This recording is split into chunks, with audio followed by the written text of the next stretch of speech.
Abrindo o nosso culto nesta manhã de quarta-feira, como a gente faz, nós oramos, suplicamos ao Senhor a graça, a compaixão, a misericórdia.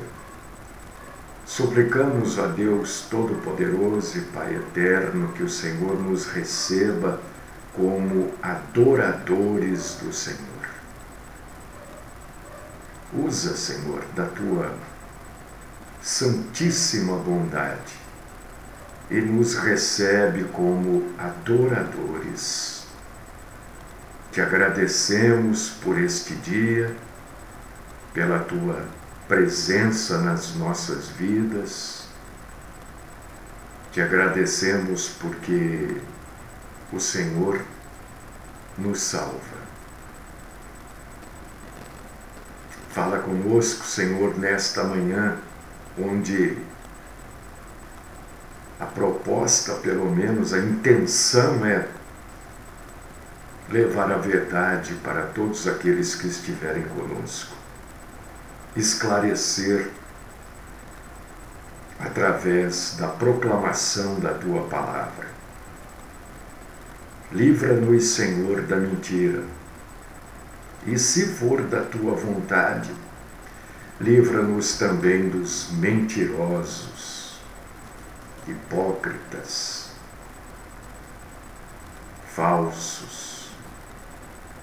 Esta é a minha oração por mim, por todos aqueles que estão e estarão conosco neste culto, e eu oro no nome do nosso Senhor e Salvador, Cristo Jesus.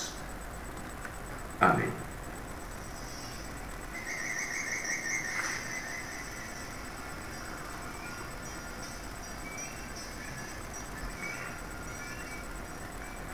Amados irmãos, queridas irmãs,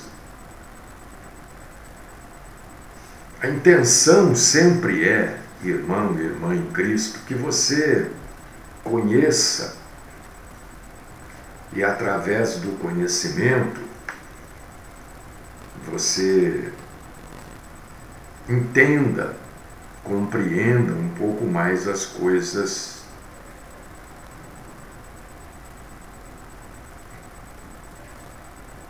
da Bíblia Sagrada.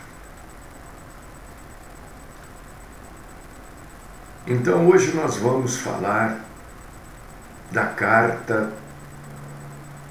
primeira carta aos Coríntios. Explicar o que é essa carta, porque as pessoas são tão enganadas sobre a carta aos Coríntios que elas passam a acreditar que aquilo que Paulo repreende nos Coríntios, através da sua primeira e segunda carta, as pessoas, através do engano, passam a acreditar que Paulo está parabenizando aquele povo, né? E na verdade não é nada disso. Na verdade, Paulo está repreendendo aquele povo. Então hoje eu vou tentar aqui, com a ajuda de Deus, é claro, explicar para você entender, vez por todas, que a carta aos Coríntios é uma repreensão de Paulo àquele povo. Bom, a carta aos Coríntios foi escrita por Paulo, isso não tem dúvida nenhuma, né? O autor foi Paulo, o apóstolo Paulo. Essa carta foi escrita 55 anos depois da morte do nosso Senhor Jesus Cristo. E por que Paulo escreve essa carta? Estou me referindo aqui à primeira carta, 1 Coríntios, né? Paulo escreve esta carta porque ele foi, como missionário que ele era, o fundador da igreja em Corinto, uma cidade que existe até hoje, na Grécia. E Paulo funda essa igreja, não tinha nome, viu? Não tinha nome de denominação nenhuma. Era uma igreja onde os cristãos se reuniam em Corinto, uma cidade portuária, uma cidade que fica entre dois mares, né? E então era uma cidade de muito, extremo movimento. E como naquela época, como é que os navios atravessavam de um mar para o outro? Como é que era feito? Né?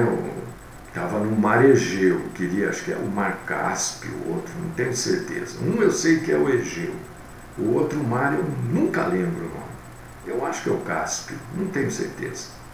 Como é que o navio ia do mar Egeu para o mar Cáspio ou vinha para o mar Egeu? Atravessava a cidade. Mas como que o navio atravessava a cidade? Sendo rolado em troncos de árvores. Os homens puxavam os navios sobre os troncos de árvores e levavam para o outro mar, de um mar para o outro. Então era uma cidade extremamente movimentada, com pessoas do mundo todo conhecido na época. Muitas línguas ali, muitos idiomas eram falados ali, adoravam-se muitos deuses, né? E Paulo vai para lá, prega o evangelho e funda uma igreja. Hoje esses navios não precisam ser rolados mais, né? Abriram um canal entre um mar e o outro. É o chamado Canal de Corinto. E por esse canal passam navios cargueiros enormes, tá? Se você entrar no meu Facebook, eu acho que eu vou ter foto lá desse canal. Se não, você entra na internet aí, coloca lá, Canal de Corinto. Você vai ver fotos deste canal. Bom, Paulo funda a igreja e ele fica lá algum tempo, né? E depois ele vai seguir o seu trabalho. E ele ouve, pelos lugares que ele andou, alguns relatos que deixaram Paulo de cabelo em pé, né? Sobre o que acontecia depois, lá na igreja de Corinto, depois da sua partida. Aquele povo passou a ser orgulhoso,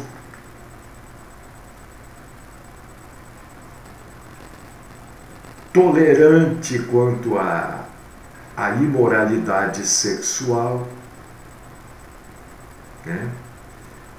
Os dons espirituais ativos naquela época estavam sendo usados indevidamente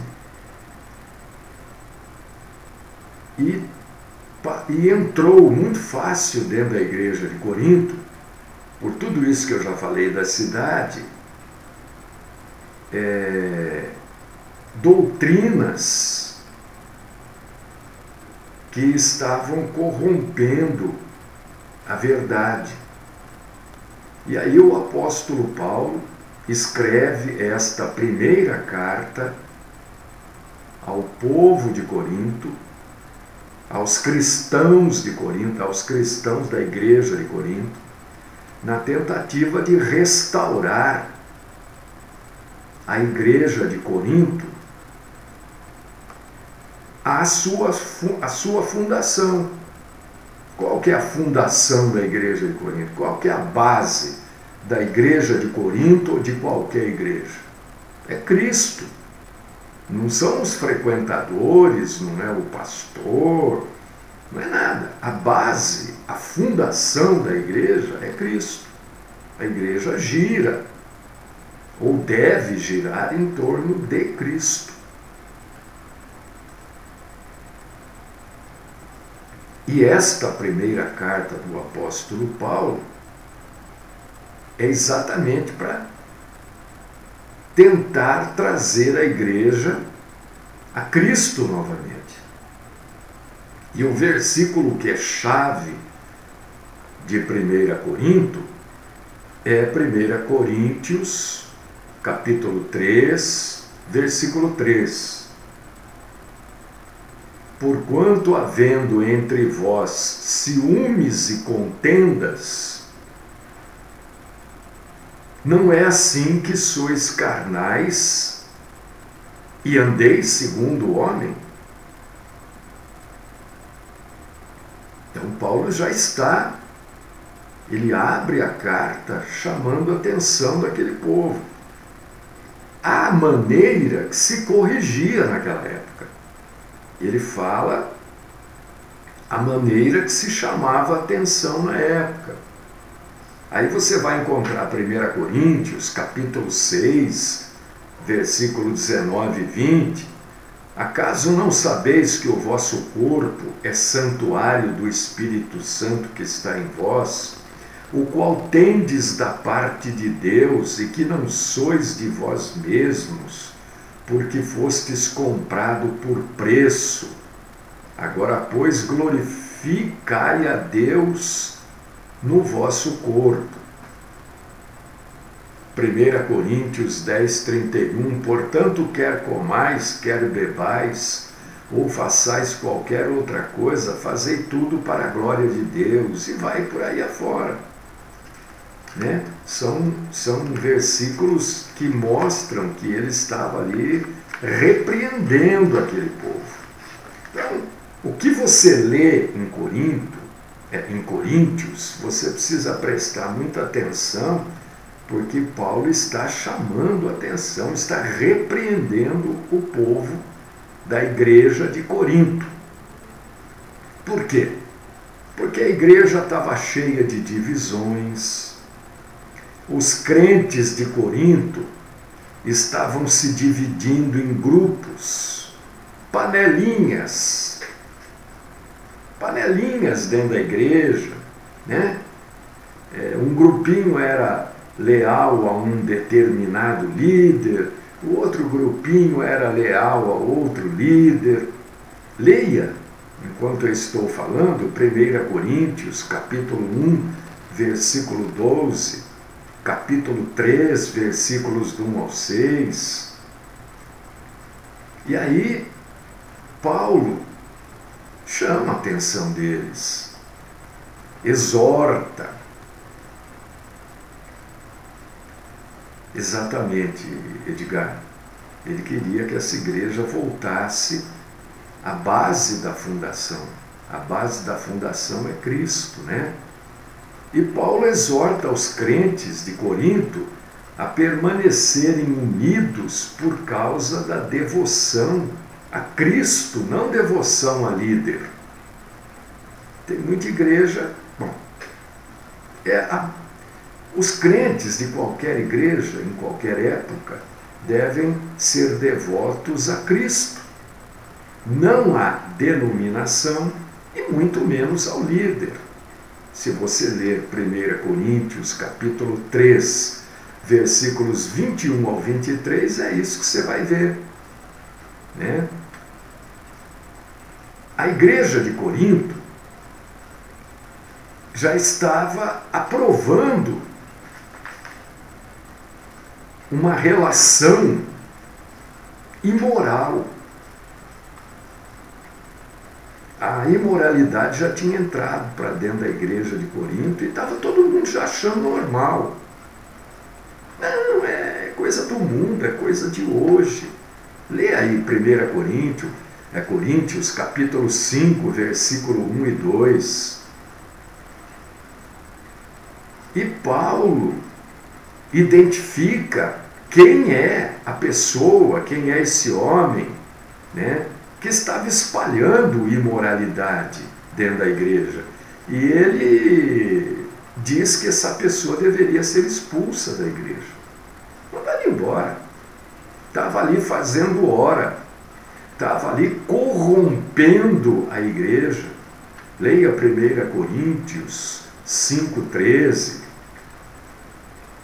Os crentes, os cristãos de Coríntios, estavam processando uns aos outros e estavam indo na justiça resolver as suas questões contra outros crentes. E Paulo também não concorda com isso. Coríntios 6, 1 e 2. Enfim, Paulo chama a atenção daquele povo. A carta toda é uma grande bronca de Paulo, uma dura de Paulo para o povo daquela igreja.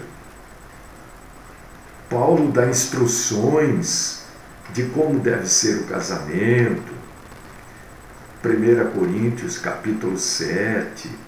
Paulo fala de comida sacrificada a ídolos, capítulos 8 e 10. Paulo fala da liberdade cristã, capítulo 9. E tem um capítulo que é extremamente mal entendido, né?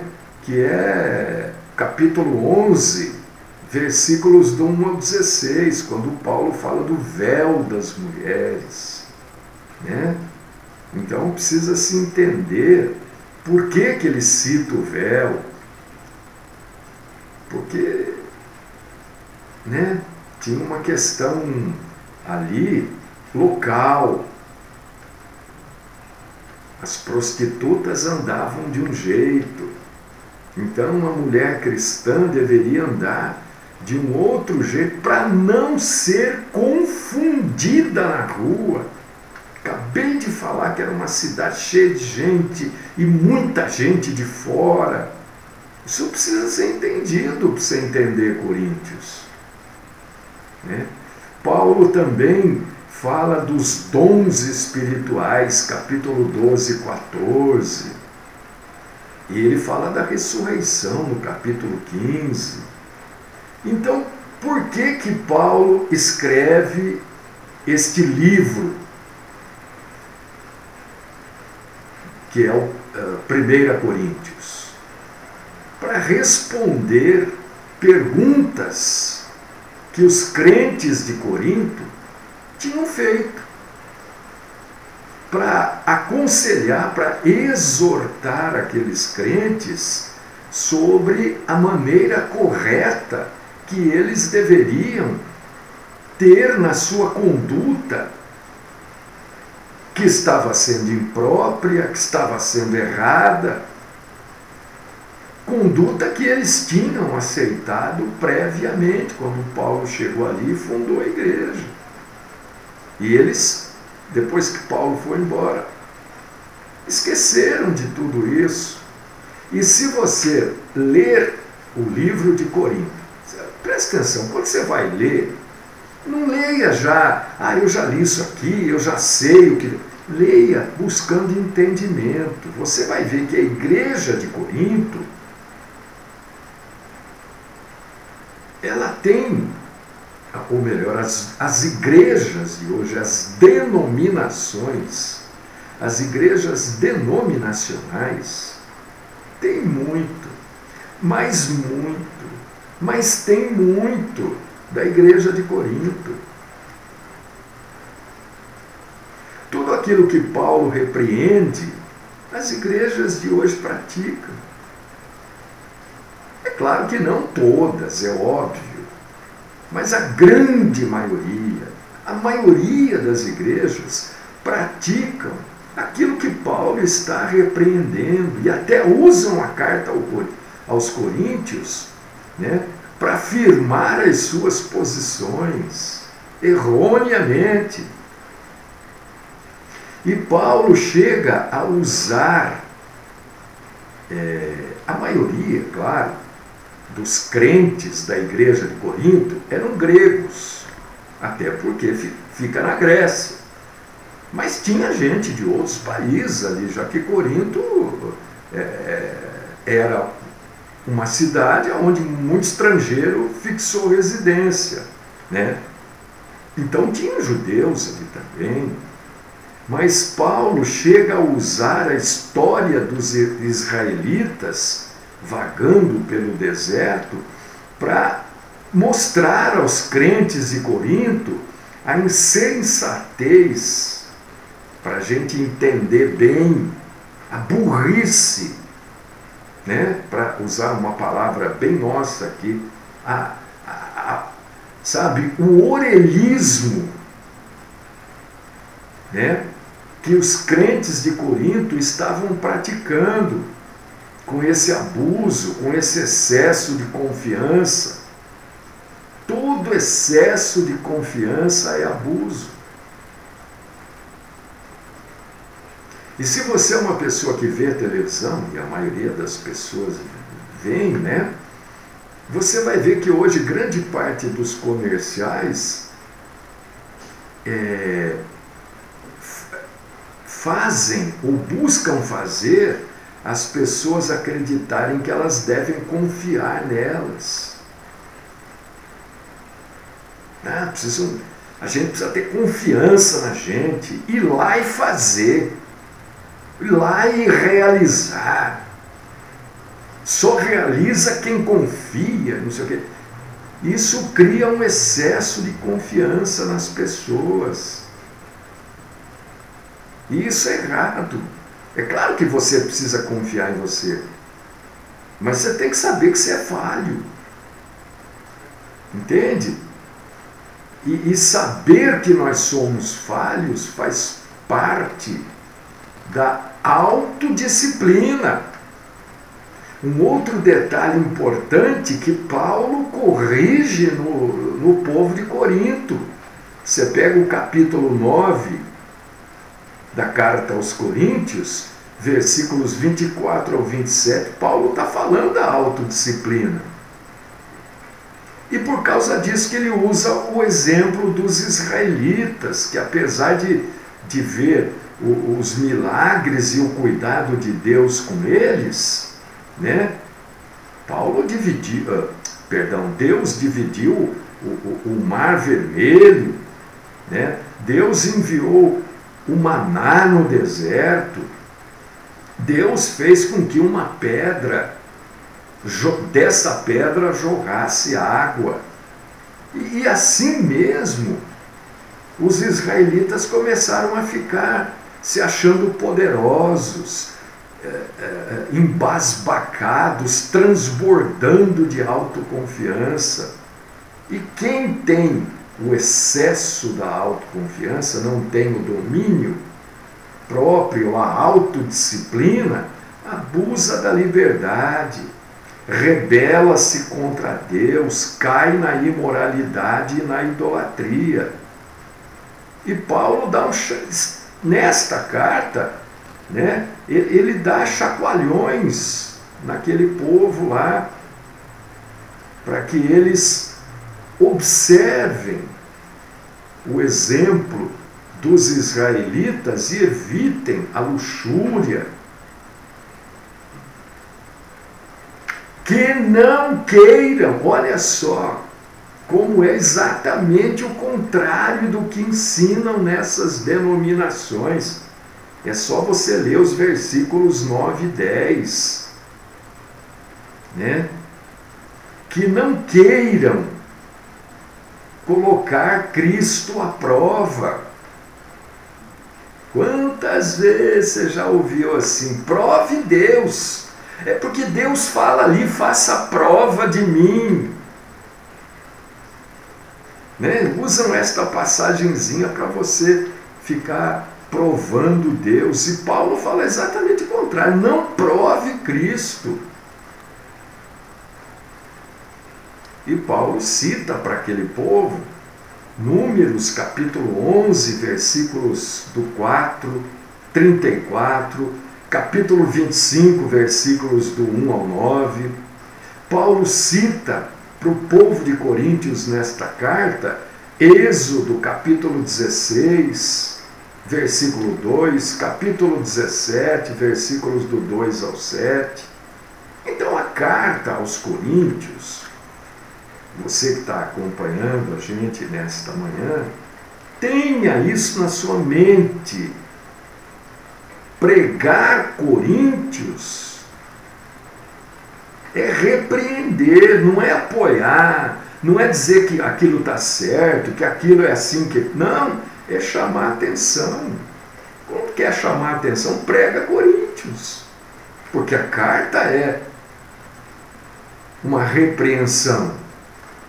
E muitos, mas muitos, para não dizer todos, né, dos problemas e questões com as quais a igreja de Corinto lidou, muito disso, ou tudo isso, está presente na igreja de hoje. Presente. A igreja de hoje é um local de gente amaziada, os pastores aceitam. Gente amaziada, não tem casamento, está lá, está junto. Ah não, mas a gente já vive junto há 30 anos. Pô, 30 anos e não se casaram? Há 30 anos vocês estão fornicando.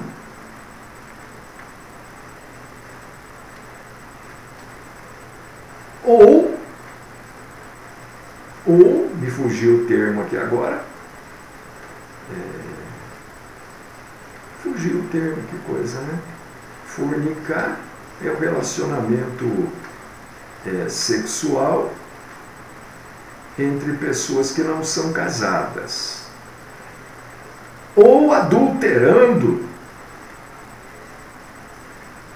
Ou se você está junto há 30 anos e não se casou, ou você está fornicando, ou está adulterando.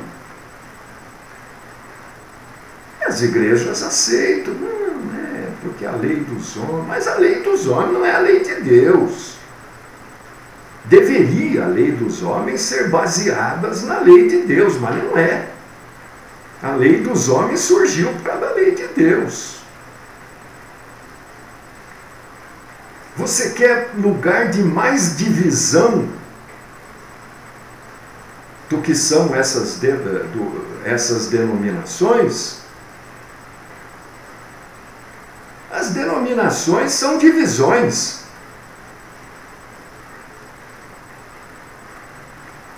O sujeito está lá, briga, ele sai e diz que Deus mandou ele abrir um outro ministério. Mandou nada.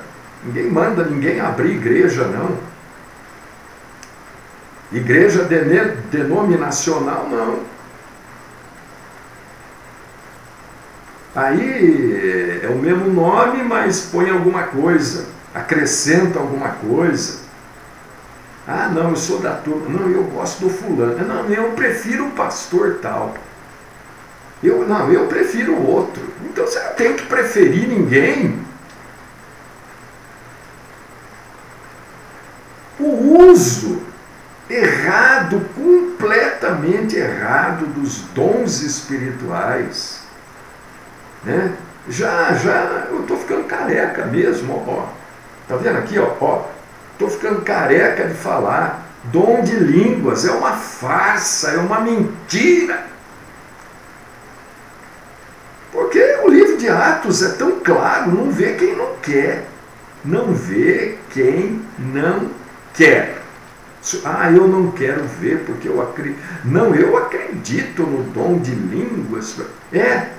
Que língua você fala? Que idioma? Porque no livro de Atos, capítulo 2, os idiomas, acho que são 12, que estão ali relacionados, são línguas faladas nos 12 países que estão relacionados ali. Poderiam ser 20, 30, mas estão relacionados 12 para deixar claro que o dom de línguas refere-se a idioma. Qual idioma que você fala? Ah, é a língua dos anjos. Ah, entenda a Bíblia, não existe língua de anjo. Já falei isso, sei lá quantas vezes. Anjo é ser espiritual. E todas as vezes que um anjo apareceu para alguém na Bíblia, ele falou, ele se materializou para poder falar. E falou a língua da pessoa. Não falou uma língua dele, porque senão a pessoa também não entenderia. Então, quando Paulo usa esse termo, língua dos anjos, ele está usando uma licença poética, uma figura de linguagem. Ora, que é isso? Se você não entende isso, você não entendeu nada da Bíblia, então. Então, do mesmo jeito que a igreja de Corinto usou, abusou, tripudiou sobre os dons espirituais, a igreja de hoje faz isso, principalmente, mormente, as igrejas pentecostais, neopentecostais, as chamadas renovadas aí, que não são renovadas de nada. Aliás, eu digo para você que o livro de 1 Coríntios poderia muito bem ter sido escrito para a igreja de hoje. Muito bem poderia ter sido escrito para a igreja de hoje. Por isso que eu acho que a gente faria corretamente se nós prestássemos hoje atenção às advertências de Paulo e aplicássemos as advertências de todo, porque a 1 Coríntios é só advertência. Não tem parabéns, não tem muito bem, que bom, não tem. É só advertência. Se a gente aplicasse isso para nós mesmos, para nós nos dias de hoje.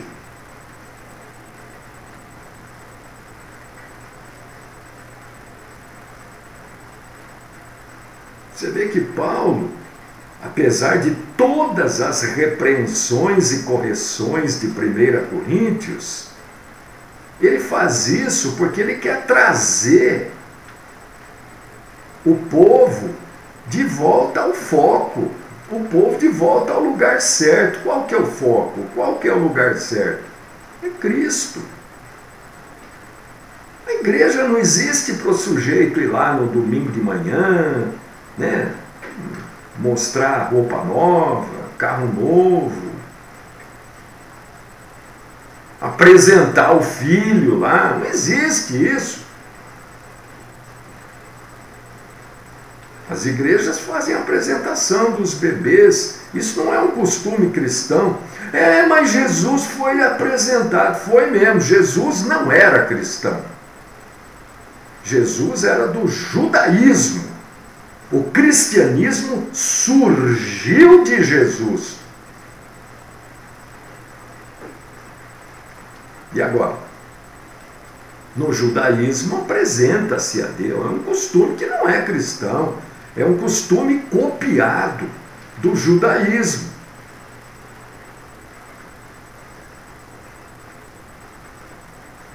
Então, apresentar bebê, por exemplo, não tem nada, não acrescenta nada,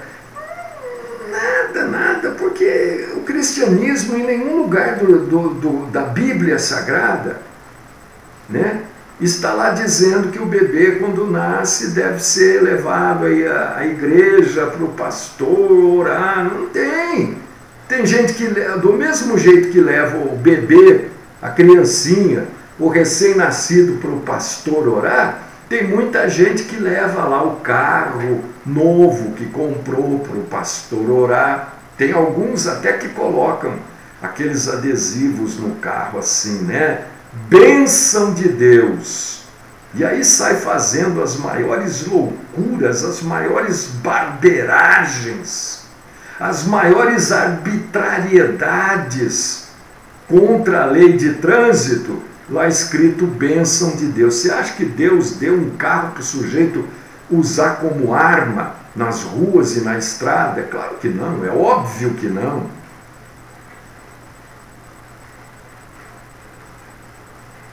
De envergonha o nome de Deus ainda. Presente de Deus. Oh, você é especial mesmo então, hein? Olha a autoconfiança em exagero. Eu sei, tem gente que não gosta disso. Acho que isso que eu estou falando não é assim, mas então me mostra o contrário na Bíblia. Me mostra, é só mostrar o contrário. Ungir carro, ungir terreno, ungir criança. Me mostra, ué, é só mostrar. É só mostrar. Me mostra na Bíblia que eu vou passar a fazer também. Por que eu não faço? Porque eu não encontro base bíblica para fazer isso. Não encontro. Se você sabe onde está, por favor, me mostre. A gente precisa ler aquilo que está na Bíblia, entendendo o que o escritor quis dizer com aquilo, não aquilo que a gente quer. Pedro já corrige, a Bíblia não é de particular interpretação. Eu não posso entender. Se eu entendo de um jeito, você entende do outro, o outro entende do outro, alguém está errado. Ou está todo mundo errado. Nós precisamos entender as coisas que a Bíblia prega. O que a Bíblia prega? Prega Jesus, né? E Paulo aqui estava preocupado em fazer com que os coríntios, a igreja de Corinto, adorasse a Cristo nos cultos, que entendesse da ressurreição de Cristo, como está lá no capítulo 15. Porque só entendendo a ressurreição de Cristo é que nós vamos entender da nossa própria ressurreição. E qual a diferença entre um derrotado e um vitorioso? Quem é que pode se considerar derrotado e quem é que pode se considerar vitorioso? É a pergunta que eu quero fazer para você. Quem? Quem é derrotado?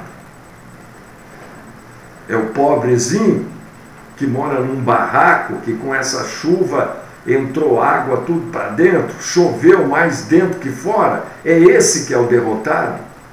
Vitorioso, então, é quem mora no Gramado, no Alphaville, sei lá, nesses condomínios aí, por exemplo, então.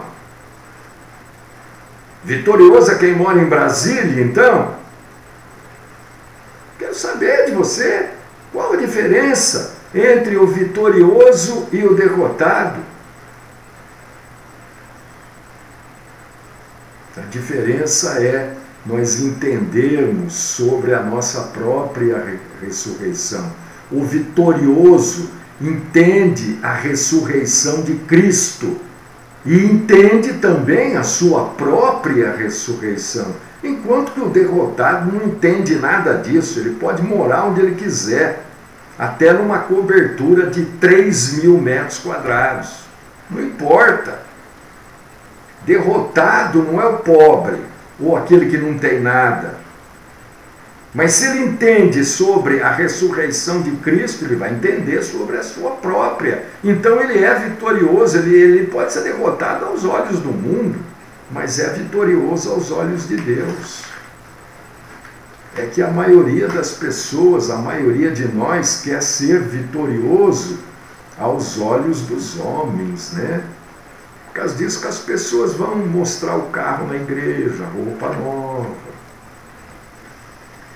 E Paulo, na primeira carta aos Coríntios, corrige tudo isso na igreja de Corinto.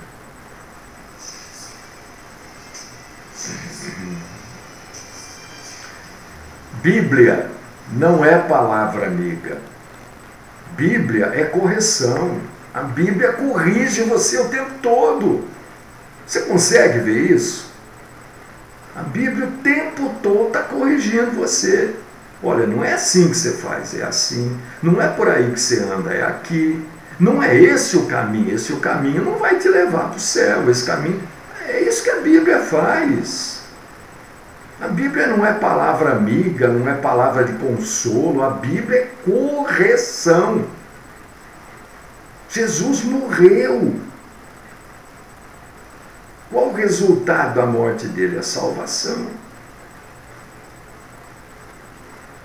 E qual o resultado da salvação? A ressurreição. Graças nós te damos, Senhor, pelo melhor entendimento da tua palavra. Continua, Senhor, falando conosco, cuidando de cada um de nós como o Senhor tem feito. No nome do Cristo Jesus é que eu oro. Amém.